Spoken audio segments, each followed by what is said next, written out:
فضيحة مدوية تواجهها الإعلامية الكويتية فجر السعيد، وذلك بعد الكشف عن قضائها ليلة حمراء مع إعلامي عراقي. وفي التفاصيل، ضجت مواقع التواصل الاجتماعي بخبر قضاء الإعلامية فجر السعيد ليلة حمراء مع زميلها في الوسط الإعلامي فراس الحمداني في أحد الفنادق في بغداد.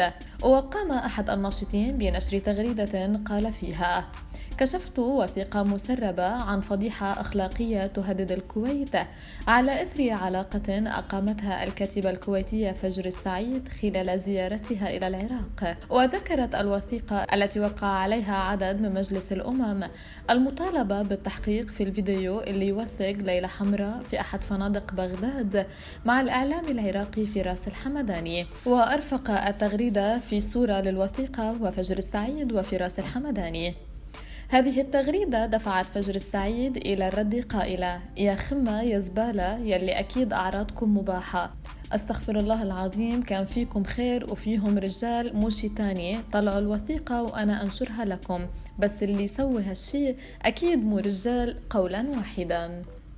وعبر العديد من متابعي فجر السعيد عن تضامنهم معها، مشيرين إلى أنها تتعرض لحملة قذرة تخوض في الأعراض، وهو أمر مرفوض.